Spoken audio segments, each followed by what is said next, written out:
అంటే అంతఃకరణం నుంచి తాను అనుకునే బుద్ధి ఉంటుంది కదా, అందుకని ఎవ్వరికి కూడా ఈ బంధాల నుండి ఈ బాధల నుండి బయటపడడం అనేటువంటిది ఉండనే.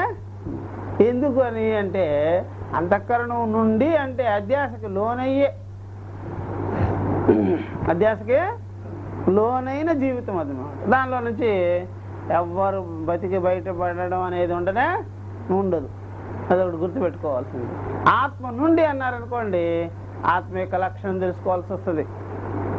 మనసు నుండి అన్నారనుకోండి, మనసు లక్షణం మీకు తెలుసు. జీవి, సంసారి, అధముడు, దుఃఖవాన్, బాధలతో ఉండేవాడు, ఈతి బాధలు అన్ని దానిలో ఉంది కదా చేత. అంటే అధ్యాస నుండి అని, అధ్యాసగ్రస్తమైన అంతఃకరణం నుండి అంటే ఇక మీరు మోక్షాన్ని పొందడం అనేది ఉండనే ఉండదు. అందువల్ల కూటస్థ అద్వయ స్వరూపుడైనటువంటి సాక్షి మాత్రుడైన ఆత్మ నుండి అంటే మాత్రం ఏమీ లేని దానిలో ఇదంతా మొదలు పెట్టాము అని తెలుస్తుంది. అలాగే విద్యల వివేకం చేసుకోవాలి అని 4వ భాగంలో చెప్పారు. ఈ విద్యల వివేకమే పండితులు విద్య అంటారు. అది వివేకం చేయకపోతే దాన్ని ఏమంటారు? అవిద్య అంటారు. ఇది కానీ లోతుపాతులకు దీని సూక్ష్మాతి సూక్ష్మ విచారణ కానీ చేసి పెడితే వాళ్ళకి తెలిసిన విషయం ఏంటయ్యా అంటే, బయటపడిన విషయం ఏంటయ్యా అంటే, ఇలాంటి అధ్యాస వల్ల, అధ్యాస వ్యవహారాల వల్ల, ఈ ప్రపంచం వల్ల, ఈ మనుషుల వల్ల జరిగేటువంటి దానివల్ల ఏమాత్రం కూడా ఆత్మకే సంబంధం లేదు అని తెలిసిపోద్ది అనమాట. అందుకనే ఆత్మ టు అని పెట్టుకోవాలి. ఆత్మ నుండి అని, అంతఃకరణం నుండి అని పెట్టుకుంటే ఈ అధ్యాస వల్ల నష్టం ఉంది, లాభం ఉంది, దాని ప్రభావం ఉంది, దాని వికారం ఉంది అనేది మీకు తెలుస్తుంది. అదే ఆత్మ నుండి ఇవన్నీ, ఆత్మ ఎందుకు ఇవన్నీ కలిగాయి అని మీకు తెలిస్తే ఆత్మకే మాత్రం అణుమాత్రం కూడా సంబంధం లేదు అనేది మీకు తెలుస్తుంది. అందుకని విద్యల వివేకం బాగా చెయ్యాలి. ఈ విద్యల వివేకం చేసి ఆ యొక్క అంతఃకరణానికి సాక్షి స్వరూపంగా తను తాను తెలుసుకోవాలి అని చెప్పేసి, తర్వాత లోకుల వ్యవహారం అంతా కూడా అవిద్యతో ముడిపడి ఉన్నదే కాబట్టి వాళ్ళు ఆత్మానాత్మ విషయాన్ని వాళ్ళు వివేకం చేసేదానికి సమర్థులుగా ఉండరు. కాబట్టి వాళ్ళ వ్యవహారం అంతా కూడా అధ్యాసతో కూడుకొని, ప్రమాణ ప్రమేయ వ్యవహారాలతో కూడుకొని ఉన్నది. కాబట్టి వాళ్ళు ఎంత శాస్త్రీయమైన వ్యవహారం చేయదలిసినప్పటికీ కూడా అది కూడా అవిద్యకి లోబడే ఉంటున్నాయి. అందువల్ల ఒక మాట చెప్పాలంటే మేము సర్వశాస్త్రాలు అవిద్యతోనే ఆరోపింపబడి ఉన్నది కాబట్టి అవిద్యా ప్రవృత్తిని వదులుకొని అవి లేదు కాబట్టి మోక్ష శాస్త్రం ఎందుకు కూడా ఆ ప్రభావం ఉన్నది. కాబట్టి అన్ని శాస్త్రాలు లౌకికము, వైదికము, స్మార్తము, వేదాంత శాస్త్రం అవి అవిద్యా విషయాన్ని ఏవా అని చెప్పేసి. ఎందుకు అలా అన్నారు? శాస్త్రాలను పట్టుకొని కూడా గొప్ప విషయాలు కదా, అది ఎంతో కాలం కృషి చేసేది అని తెలిపిన విషయాలు కదా, ప్రామాణికమైన విషయాలు కదా అంటే అదంతా కలిపి మనిషి యొక్క బుద్ధి చాతుర్యమే కానీ అది ఇతరత్ర కానే కాదు. ఆ మనిషి యొక్క బుద్ధి వివేకంతో కూడుకొని ఉన్నప్పటికీ కూడా అది దేహేంద్రియాల ప్రవృత్తి దానిలో ఉంటుంది. కాబట్టి దేహేంద్రియాలు ఉన్నవాడు, ఆ నేను నాదే అనే అభిమానం పెట్టుకున్నవాడు తప్పకుండా ప్రమాణ ప్రవృత్తితోనే ఉంటాడు. అది లేని వాడికి మాత్రం, నేనిది నాదిది అనే భావం లేని వాడికి మాత్రం ప్రమాణ ప్రవృత్తి అంటే ఇంద్రియాల ప్రవర్తన ఉండదు. కాబట్టి ఇంద్రియాదులు లేకుండా ఎప్పుడైనా ప్రత్యక్షాది వ్యవహారం చేయడం అనేది సంభవంగానే కాదు. కాబట్టి అధ్యాస లేకుండా, అభిమానం లేకుండా ఇంద్రియాల్ని వాడలేడు, దేహాన్ని వాడలేడు.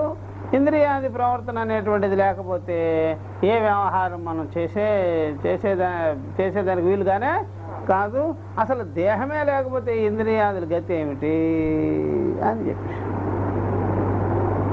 ఈ ప్రకారంగా ఎవడు కూడా ఆత్మ యందు ఏది ఆరోపణ చేయకుండా ఏది జరగదు అని లాస్ట్. ఇట్లుండగా ఎవడైనా సరే అసంగమైనటువంటి ఆత్మ యందు ఏవి జరగదని తెలుసుకోవాల్సి ఉన్నది. అసంగమైన ఆత్మ యందు ఏమైనా జరిగిందంటే ఆరోపాల వల్ల జరగాల్సిందే కానీ నిజంగా అసంగమైన ఆత్మ యందు ఏమి లేనే లేదు. మీకు యథార్థంగా తెలిసిపోతే ఏవి జరిగినా అంటనే అంటది కూడా తెలిసిపోతుంది. కాబట్టి ఎప్పుడైనా సరే ప్రమాతృత్వం అనేదే లేకపోతే ప్రమాణ ప్రవృత్తులు లేనే లేదని లాస్ట్ పాయింట్. అందువల్ల మనం ప్రమాతగా నిలబడ్డామనుకోండి, తెలుసుకునేవాడిని, నేనున్నాను, దేహేంద్రియాలతో ఉన్నాను, జీవుడుగా ఉన్నాను, మనిషిగా ఉన్నాను అని అనుకుంటే వాడికి తప్పనిసరిగా ప్రమాణాది విషయంలో ప్రవృత్తి బాగా ఉంటూనే ఉంటుంది. కాబట్టి ఇవన్నీ కూడా అవిద్యా విషయాదులు, ప్రత్యక్షాది ప్రమాణాదులు, ఈవెన్ శాస్త్రము అంతా కూడా అయ్యింది. అంతేకాదు మనలాగనే పశుపక్షాదులు కూడా ఉంటున్నాయి అని కూడా చెప్పేసింది. మనకులాగానే వాటికి కూడా కోపతాపాలు కలుగుతాయి, వాటికి కూడా ఇంద్రియ ప్రవృత్తి సమానంగానే ఉన్నది, మంచికి మంచి చెడుకు చెడు అది కనిపిస్తాయి వాటిలో. అలాగే మనుషుల్లో కూడా అంతే, బుద్ధిమంతులైన వాళ్ళకు కూడా తత్కాలంలో కూడా వాళ్ళు అంతఃకరణం యొక్క పరిణామాన్ని వాళ్ళు కూడా గుర్తించుకొని ఉన్నారు. ఈ విధంగా అవిద్యా విషయం అయ్యే ఉన్నది. కాబట్టి ఈ రకంగా పశుపక్షాదులు జీవితము మన జీవితము ఒకటిగానే ఉన్నది. తత్వం తెలిసిన వారు కూడా కొంత బాధపడినట్టుగా, కొంత దుఃఖపడినట్టుగా ఆ కాలంలో అనిపిస్తుంది. అయినా అది నిజం కాదని వాళ్ళు తెలుసు. అదంతా అంతఃకరణ విషయం అని తెలుసు. అదంతా ఆరోపాన్ని పట్టుకొని మనం యథార్థం అని అనుకోము. అలాగా ఎప్పుడైనా సరే చిలకల పూడినాకని ఎప్పుడైనా తాకట్టు పెట్టాలని మనం అనుకునే పెట్టుకునేవాడు కూడా ఉండడు. ఎందుకని అది గిల్ట్ కాబట్టి. అలాగా అధ్యాసతో ఏం ఒరిగేది ఏమి ఉండదు అని అవన్నీ కూడా నిత్య విషయం కాదు. అది అధ్యాసను పట్టుకొని పరమార్థం అంటే ఎలా కుదురుతుంది అనేది వీళ్ళకి తెలుసు. లోకులకు మాత్రం అధ్యాస వ్యవహారం అనేది పసిగట్టలేదు కాబట్టి వాళ్ళు దానికి గ్రస్తులయ్యే జీవిస్తారు అని ఇంతవరకు 6వ భాగం వరకు చెప్పి ఇప్పుడు 7వ భాగానికి మనం వచ్చాము. 7, 8, 9 అన్నమాట ఇది. ఇప్పుడు శాస్త్రీయేతు వ్యవహారే యద్యపి బుద్ధి పూర్వకారే నా అవిదిత్వాత్మనః పరలోక సంబంధం అధిక్రియతే తథాపి నా వేదాంత వేద్యం అస్నాయాది అతీతం అపేత బ్రహ్మక్షత్రాది వేదం అసంసారి ఆత్మతత్వం అధికారే అపేక్షతే. అది ఇంతవరకు చెప్పుకుంటాము. శాస్త్రీయేతు వ్యవహారే యద్యపి శాస్త్రీయేతు వ్యవహారే, శాస్త్రీయమైన వ్యవహారం ఉంది అంటే పశుపక్షాది వ్యవహారం కాదు, లౌకికమైన వ్యవహారం కాదు, ఈ తూ శబ్దం చేత అది కాదు. శాస్త్రీయమైన వ్యవహారము చాలా పర్ఫెక్ట్గా ఉంటుంది. దానికి హంగు, దానికి బాగా ప్రమాణాదులు ఉన్నాయి, బుద్ధి ఉంది, దానికి ఎంతో డిసిప్లిన్ ఉన్నది. అట్లాంటిది అది ఊరికే అట్లాగా పైగా ఏదో పామరులు తేల్చేసినట్టుగా నలుగురు ఊరికేనే పామరులు కూడా ఓటేస్తే రాజు అయిపోయినట్టుగా కాదు. పామరులందరూ ఓటేస్తే రాజు అయిపోవడం అట్లా కాదు. ఇక్కడ ఒక పండితుడు అంటే, ఒక జ్ఞాని అంటే, ఒక విద్వానుడు అంటే దానికి ఎంతమందో కావాలి. అంతేగాని మీ నలుగురు కానీ ఒక స్లిప్లో ఏదో రాసి అక్కడ పడేయండి, వాడికి నేను డాక్టర్ సర్టిఫికేట్ ఇచ్చేస్తా, లేకపోతే ఇంకేదో చేసేస్తానంటే ఇదేం రాజకీయ నాయకం అనుకున్నావా? అందువల్ల ఎప్పుడైనా సరే వైద్య శాఖ మంత్రి 4 ఓట్లు వేస్తే పడిపోతాడు, వచ్చేస్తాడు. కానీ వైద్యుడు మాత్రం చూసారా, వైద్యుడు మాత్రం అలా రావడం అమ్ము నాయను. అట్లా అయితే ఇంకేమన్నా ఉందా? అందరు చచ్చి కోరుకుంటాడు. వాడు ఎంతో చదవాలి చేస్తేనే, ఇంకేను కాదు. వైద్య శాఖ మంత్రిని నేను అంటే నీకు అసలు ఏమీ తెలియదు, ఒక మాత్ర గురించి కూడా తెలీదు, నువ్వు ఆ శాఖకే మంత్రి అయిపోయినావు. అట్లా అందుకని తూ శబ్దం వాడారనమాట. అదే ఏదైనా లౌకిక వ్యవహారం అనుకున్నారా, శాస్త్రీయమైన వ్యవహారం అయ్యా, చాలా గొప్పది, మంచి బుద్ధి ఉండాలి, యథోదృష్టి ఉండాలి అని. అయినా సరే దాన్ని కూడా వేదాంతులు ఏం చేశారంటే చూసారా, దానిలో ఉండే లోటుని చెప్పేసినారు. దానిలో ఉండే వేదాంతులు వాళ్ళు చూడండి ఎంత హైయెస్ట్గా ఉన్నారు.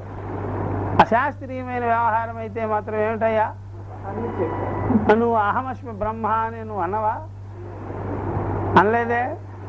నీకు లోక సంబంధాలన్నీ పెట్టుకొని ఉన్నావు కదా, పితృలోకం అంట, దేవలోకం అంట, ఇవన్నీ ఎక్కడున్నాయా అంటే వేదంలో చెప్తే మాత్రం నమ్ముతావా? అందువల్ల మీకు ఆత్మస్వరూపం తెలియకుండానే మీరు ఇన్ని రకాల కర్మకాండలన్నీ చేస్తూ ఉన్నారు అని చెప్పారండి. శాస్త్రీయత వ్యవహారే యద్యపి బుద్ధిపూర్వకారి అయినప్పటికీ కూడా బుద్ధిపూర్వకమైనది అది. మంచి సూక్ష్మ బుద్ధి, విద్వత్ దృష్టి, తర్క దృష్టి, మేధావి దృష్టి అన్నీ కలిగి ఉన్నది దాంట్లో. నా విదిత్వ ఆత్మనః చూసారా, ఆత్మస్వరూపము జ్ఞానము సచ్చిదానంద స్వరూపం అని, నిత్య శుద్ధ బుద్ధముక్త స్వరూపం అని తెలియక పరలోక సంబంధం అది క్రియతే. ఏ విధంగా నువ్వు ఆ లోక సంబంధం పెట్టుకుంటావు? నువ్వు నీకు తెలియద్దు అసలు, అదే అడుగుతున్నారనమాట. అందుకని ఎప్పుడైనా సరే ఆత్మజ్ఞానం లేకుండా ఇలాంటి ఆ కర్మ చేస్తే ఆ లోకానికి పోతాం, ఈ లోకానికి పోతాం అని ఎన్ని చెబుతున్నావంటే అసలు నీ స్వరూపం గురించి నీకు తెలుసా అని అన్నారు. తథాపి అయినప్పటికీ కూడా మేమేమంటున్నామో చూడండి, అశనాయాది నా వేదాంత వేద్యం అశనాయాది అతీతం అపేద బ్రహ్మక్షత్రాది భేదం అసంసారి ఆత్మతత్వం అధికారేపేక్షతే అని చెప్పేసి. తథాపి నా వేదాంత వేద్యం ఇక్కడ చెప్తున్నాడు. అయినప్పటికీ కూడా వేదాంత వేద్యమైన అంటే ఉపనిషత్తుల ద్వారా తెలియదగిన ఉపనిషత్ విద్య ద్వారా అవగతం చేసుకోవలసి ఉన్నటువంటి ఆత్మస్వరూప జ్ఞానము, అది ఆకలి దప్పులు లేని జ్ఞానము, ఆకలి దప్పులని మీరి ఉన్నది. చూసారా, ఆకలి దప్పులు, శోకమోహాదులు, ఈ యొక్క జన్మ మరణాదులను మీరుకొని ఉన్నటువంటి బ్రహ్మక్షత్రాది భేదం అపేత. చూసారా, బ్రాహ్మణ క్షత్రియ వైశ్య శూద్రాది భేదరహితమై ఉన్నది. ఈ విధంగా చూసారా, జాత్యాదుల్ని మీరి ఉన్నది, వర్ణాదులను మీరి ఉన్నది, ఆకలి దప్పులు మీరున్నది, నామరూపాలను మీరున్నది అని అపేద బ్రహ్మక్షత్రాది భేదం అసంసారి ఆత్మతత్వం. అసంసారి అయినటువంటి ఈ ఆత్మతత్వము అధికారేణ అపేక్షతే. ఈ ప్రకారం కర్మాధికారికి అపేక్షించుకొని లేదు. సరే, కర్మాధికారికి సంబంధించింది కానీ కాదు, ఇది వేరు, ఈ సబ్జెక్టే వేరు. అక్కడేమో మీకు తెలియకుండానే వాటిలోకి వెళ్ళిపోతుంటారు, కర్మల్లోకి ప్రవేశిస్తుంటారు, ఏదేదో విచారం చేసేస్తుంటారు, మీ జ్ఞానం మీకు లేదు. ఇక్కడేమో ఈ జ్ఞానం ఉంటేనే, ఈ రకమైన విచారం ఉంటేనే దీనిలో నిలబడతాడు. లేకుండా మీకు కర్మాధికారిని కదా నేను, అలాగే ఇక్కడ కూడా నేను అధికారిని అయిపోతాను అంటే కుదరదు. అంటే ఇది ఒక సర్టిఫికేట్ వల్ల వచ్చేటువంటిది కానీ కాదు. అక్కడ నువ్వు అది చేసావు కదా, దీనికి రా అని చెప్పినట్టుగా ఇక్కడ కుదరదు. ఇక్కడ అనుభవ జ్ఞానం ఉంటేనే నిలబడతాం, ఆ నిశ్చయ జ్ఞానం ఉంటేనే నిలబడతాం.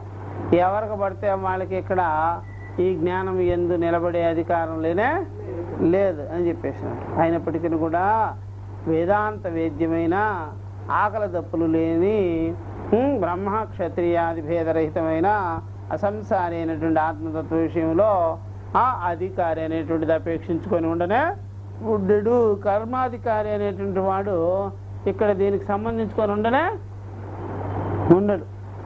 అందువల్ల విధి నిషేధాలతో కూడుకున్న కర్మకాండలో ఉండేటువంటి వాడు ఇక్కడికి పనికిరాడు. అందువల్ల మీరు ఎంత చదువుకున్నా సరే, శాస్త్రీయమైన పరిజ్ఞానం ఉన్నప్పటికీ కూడా ఇక్కడ మాత్రం వాళ్ళందరూ ఉపయోగానికి రారు అని చెప్పేసినారు. మరి ఎట్లాగయ్యా? దీనికి అనుభవంతో నిమిత్తం. దీనికి దేంతో నిమిత్తం? అనుభవంతో. శమధమాదులు అవన్నీ కలిగించుకొని ఉండాలి. అట్లా ఎందుకు సార్ మీరు అట్లా అన్నారు అంటే అధికార విరోధాత్ చెప్తున్నారు. అధికార విరోధాశ్చ, అధికార విరోధం ఉంది ఇక్కడ. ఏముంది?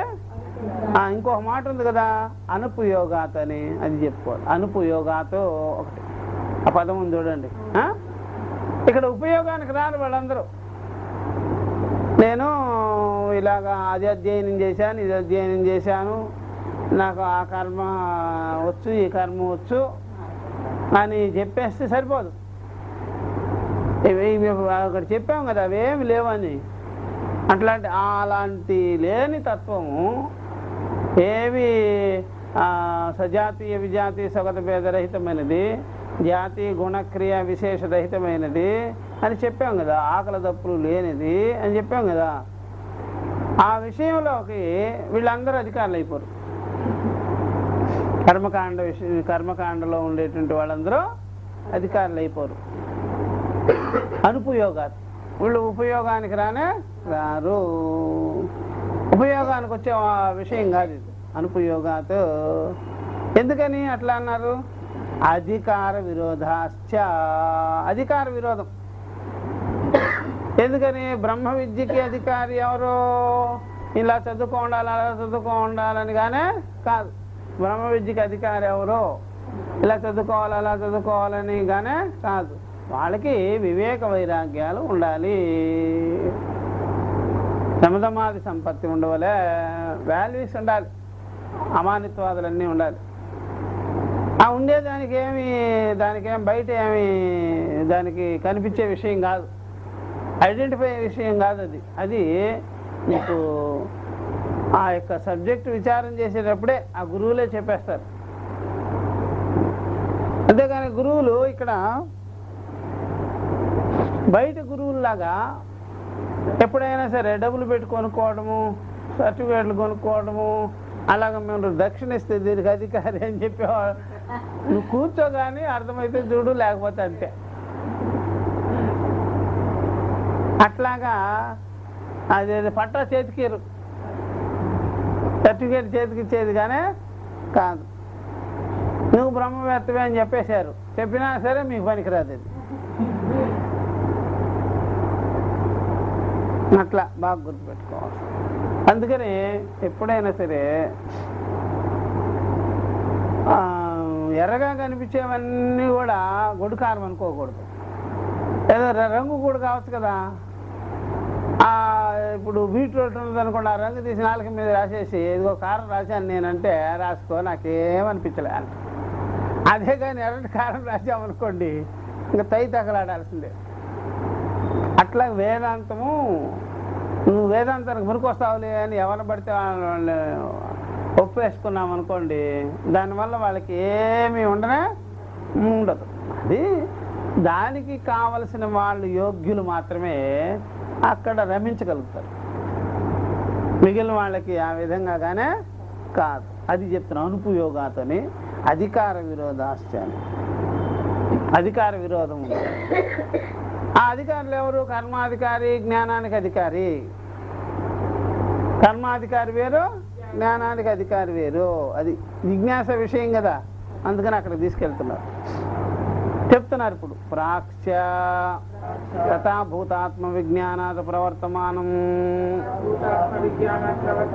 శాస్త్రం అవిద్యావద్విషయత్వం నాతి వర్తతే తథా హి బ్రాహ్మణో యజేత ఇత్యాదీని శాస్త్రాణి ఆత్మనే వర్ణాశ్రమ వయో అవస్థాది విశేష అధ్యాసం ఆశ్రిత్య ప్రవర్తంతే. అధికార విరోధం ఉంది. ఎందుకయ్యా అంటే తథా భూతాత్మ విజ్ఞానాత్ ప్రాక్ష్య ప్రవర్తమానం శాస్త్రం అవిద్యావద్విషయత్వం నాతి వర్తతే. మీకు ఆత్మజ్ఞానం బ్రహ్మజ్ఞానం కలిగించుకునేదానికి ముందుగా మీరు శాస్త్రం ద్వారా మీరు మీరు ఏమేమి తెలుసుకొని ఉన్నారో, నేను పండితుడిని అదని ఇదని ఏమేమో తెలుసుకోన్నారో అదంతా అవిద్య కంటే వేరుగా లేదు. అవిద్యా విషయాన్ని అతిక్రమించుకొని ఏమి లేదు. అది అవిద్యా విషయం అంతర్గతంగానే ఉంది. మీరు ఎంత చదువుకున్నా, ఇంద్రుడు కావచ్చు, చంద్రుడు కావచ్చు, బ్రహ్మదేవుడు కావచ్చు, ఎవరైనా కావచ్చు, మీరు అవిద్యా విషయాన్ని దాటి లేదు. ఆత్మవిజ్ఞానానికి ముందు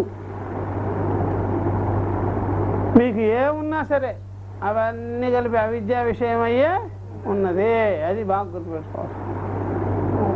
ఈ బ్రహ్మ విద్యా జ్ఞానం కలగగానే అవన్నీ కూడా ఏమైపోద్ది, దాని మీద అభిమానాదులన్నీ వదిలిపెట్టవలసి ఉంటుంది, వదిలిపోతుంది, వెనక్కి వెళ్ళిపోద్ది. ఇప్పుడు ఎప్పుడైనా సరే మీకు దృష్టాంతం కావాలి కదా. ఇప్పుడు మా గురువు గారి దగ్గరే ఉన్నారు, చాలామంది శిష్యులు వస్తుంటారు. వాళ్ళు ఇప్పుడు మేము ఉన్నప్పుడు కూడా నువ్వేం చదువుకున్నావయ్యా ఏంటి అంటే, అప్పుడు వాళ్ళు ఏం చెప్పేవారంటే, నేను కాశీ విశ్వవిద్యాలయంలో నేను పట్టా పుచ్చుకొని ఉన్నాను, అట్లాగా ఇన్ని డిగ్రీలు ఉన్నాయి అన్ని డిగ్రీలు ఉన్నాయని. ఇంకొకరు కొంతమంది ఏం చేస్తారంటే, నేను తర్కశాస్త్రజ్ఞుడిని, మీమాంస పండితుడిని, అట్లా. వాళ్ళందరూ బ్రహ్మ విద్య దగ్గరికి వచ్చేసిన తర్వాత విచారం చేసుకున్న తర్వాత ఇక మీట ఎవరన్నా మీరు ఏం చేసేవారంటే, ఏం చేసేవాడిని కాదు. ఎందుకని పూర్వం అంటే అవన్నీ చెప్పేసేవారు, ఇప్పుడేమో పనిచేయదు. ఒకవేళ బ్రహ్మ విద్యావేత్తల దగ్గరికి వచ్చి నేను అది చదివానంటే వీళ్ళు ఏమనుకుంటారు, చదివిలో ఏడ్చేవలే కూర్చో. ఎందుకు అంటే అవేమి ఇక్కడ పనికొచ్చే విషయంగానే కాదు. అర్థమైందా?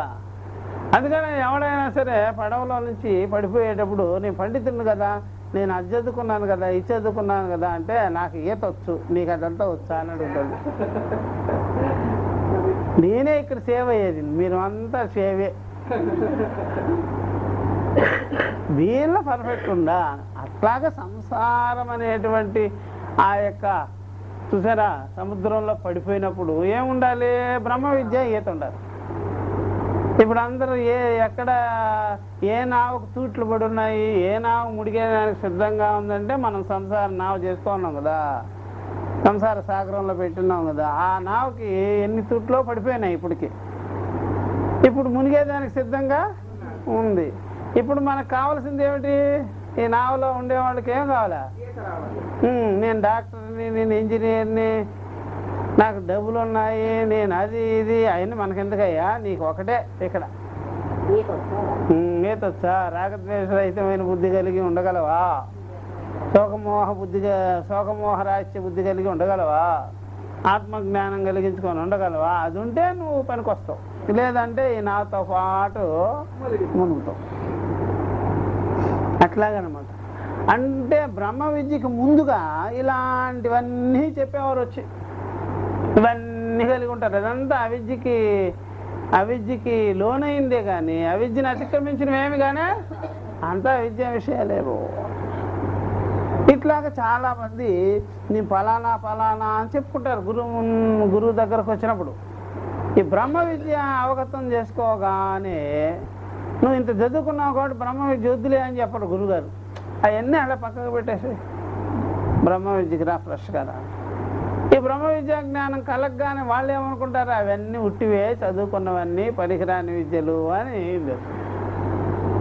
ఇప్పుడు ఇంతెందుకు, బాగా కష్టపడి 5 ఏళ్ళు చదువుతారు ఇంజనీరింగ్, ఆ సాఫ్ట్వేర్కి పోగానే ఏమిటి అక్కడ డిటిపి కొట్టుకున్న వాడితో సమానం అయిపోతాడు టక అని. అది వేరు, 5 ఏళ్ళు చదివింది వేరు. ఇదేదో 2-3 నెలల్లో కోర్సు నేర్చుకొని పెద్ద ఉద్యోగం వచ్చేసేసి. మరి ఇదే నేర్చుకోవచ్చు కదా అంటే వాడి అట్లా ఒప్పుకోడు. నాకు చదువుకొని రావాలి, వేస్ట్గా డబ్బులు ఖర్చు పెట్టాలి దానికి. ఇదేదో కమిట్మెంట్ వ్యాపారం లాగా కనిపిస్తుంటుంది. 5 ఏళ్ళు చదివించింది ఏమో ఇక్కడ పనికి వస్తుందా? పనికిరాదయ్యా. ఇట్లాగా ఎక్కువగా భారతదేశంలో యువకులంతా ముసలాళ్ళు చేసేయటమే పని. అదే చదివింటే 5 ఏళ్ళు ఇదే చెప్పుంటే ఇంకా పండితుడు అయిపోతాడు కదా. ఆ చదువుకి ఈ చదువుకి పనికే రాదు. ఇప్పుడు అది ఊరికే వదిలిపెట్టినట్టేగా. 5 ఏళ్ళు శ్రమ అంతా ఊరికే పోయింది. ఊరికే పోయిందా? ఏమన్నా పనికొచ్చిందా? ఊరికే పోయింది. డబ్బులు పోయింది, చదువు పోయింది. ఇప్పుడు ఏదో కొత్త రకమైన విద్య. అదే కదా మనం చేసే పని అంతా. ఎంతో డిగ్రీలు చేయడం, పోలీసు ఉద్యోగం సంపాదించడం, అది ఊరికే పోయిందిగా.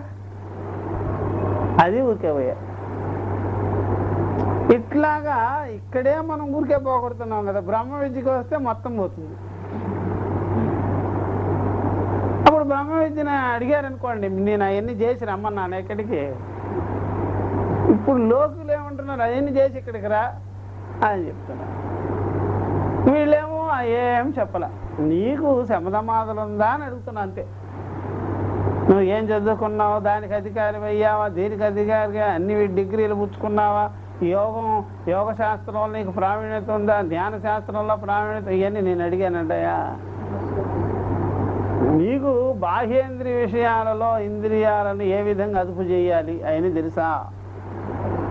అది తెలిస్తే నీకు ఈ విద్య పడుతుంది. అది కాబట్టి బ్రహ్మాత్మ విజ్ఞానానికి ముందుగా మీరు ఎలా ఉండేవారు, ఏ శాస్త్రాదుల్లో ప్రావీణ్యం పొందున్నారో అవన్నీ కూడా అవిద్య కంటే వేరైన విషయం కానే కాదు. అంటే అవిద్య విషయమే. అది దాని యొక్క క్షుణ్ణమైనటువంటి విషయము, ఇంకా దాని యొక్క పుట్టుపూర్వోత్తరాలు స్పష్టము, ఇంకా బ్రహ్మజ్ఞానం కలిగిన వెంటనే తెలిసిపోద్ది. ఇంకా ఇక దాన్ని నెగేట్ చేసేస్తారు. అది తథాహి బ్రాహ్మణ యజేత ఇత్యాది అని శాస్త్రాన్ని ఆత్మని. అందుకనే మేము చెప్పేది ఏంటంటే బ్రాహ్మణ యజేత, ఫలాని వాడు బ్రాహ్మణ యజేత, స్వర్గకామో యజేత అని చెప్పాం కదా. ఇదంతా కూడా శాస్త్రంలో నుంచి, కర్మకాండ శాస్త్రంలో నుంచి వచ్చినటువంటి ఈ యొక్క ఉపదేశాలన్నీ కూడా, విధి ఉపదేశాలన్నీ కూడా వర్ణాశ్రమ వయోభేదాలను బట్టే చెప్పింది.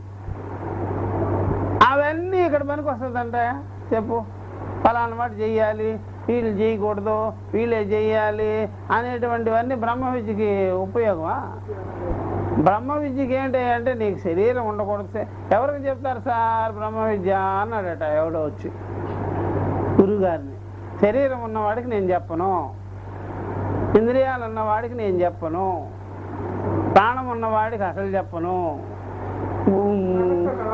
బుద్ధి ఉన్నవాడికి నేను చెప్పను, మనసు ఉన్నవాడికి, దాంట్లో రాగద్వేషాలు ఉన్నవాడికి చెప్పను, అహంకారంతో ఉన్నవాడికి నేను చెప్పను, ఇదేది లేని వాడికి నేను చెప్తానని అనుకున్నాను. అసలు ఎవడు దొరకడు వీడికి. దొరికితే ఒకడు దొరుకుతాడు. అవన్నీ నాకు డౌట్గా ఉందండి అని చెప్తాడు వచ్చి. ఏమని? అహంకారం నాకు డౌటు, బుద్ధి నాకు డౌటు, మనసు నాకు డౌటు, ప్రాణమే డౌటు, నేను గాఢ నిద్రలో పరిశీలన చేసిన ఆగమాపాయి ధర్మాలుగా ఉంటున్నది, బుద్ధ్యాది విషయాల్లో ఇంద్రియాల విషయంలో పరీక్ష చేస్తుంటే నిలవడం లేదంటే అప్పుడు గురువుగారు నువ్వు పనికి వస్తావయ్యా, నాకు నిజంగా ఇవన్నీ ఉన్నాయ్యా అన్న పెట్టుకున్న వాడికి మాత్రం ఈ విద్య పనిచేయదు. అదే చెప్తున్నాడు. ఫలానా వాళ్ళే యజ్ఞం చేయాలి అని శాస్త్రాల్లో బాగా కనిపిస్తుంటుంది. ఇవన్నీ కూడా ఆత్మయందు వర్ణాశ్రమ వయో అవస్థాది విశేషాలని విశేషంగా అధ్యాస చేసుకునే కదా ప్రవర్తంతే అన్నాడు. అంతే కదా మరి. అంతే. ఏమేమి ఉండాలి? వర్ణ ఆశ్రమ వయో అవస్థాది విశేష అధ్యాసం ఆశ్రిత్య ప్రవర్తంతే. అది బాగా గుర్తుపెట్టు. ఇట్లాగా ప్రవర్తిస్తుంది. అర్థమవుతుందా? అట్లా ఇలా ఉంటుంది. ఎప్పుడైనా సరే ఈ కొన్ని చోట్ల అధ్యాసకి ఏముంటుంది, భయభక్తులు అవి ఇవి ఉంటాయి. అధ్యాస చేస్తారు. ఇప్పుడు ఒక డాక్టర్ ఉన్నాడు అనుకోండి, నేను డాక్టర్ని, నేను చెప్పినట్టుగానే వైద్యం చేసుకోవాలి, ఎవరైనా అట్లాగే వినాలి అని చెప్పాడు అనుకోండి, అది బయట పేషెంట్ల దగ్గర సరిపోద్ది. ఇంట్లో వాళ్ళ ఆవిడే పేషెంట్ అయింది అనుకోండి, అది చేయకండి, ఇది చేయకండి అని చెప్పేస్తుంది. ఎవరు ఇప్పుడు ఎవరయ్యారు? డాక్టరు. డాక్టర్ అలా చేయకండి, ఇలా చేయకండి అని చెప్పేస్తుంది. ఏంటి ఇలా చెప్తున్నావు అంటే, నా అనుభవం అది, మీరు ఊరికేనే అది ఆ ట్యాబ్లెట్ వేసుకోమంటే ఎలా కుదురుతుంది, నేను వేసుకొని బా. ఇప్పుడు బయట అయితే ఏమంటారా, నోరు మూసుకొని వేసుకుంటారు. అంటే ఈ డాక్టర్ గారిని మీరు చదివింది ఆయన మనసుని, నువ్వేదేదో ఇచ్చేస్తావో ఆ పుస్తకాల్లో చదివి నేను అలా మింగలేనులే అని చెప్పేసి అట్లా ఉంటుంది.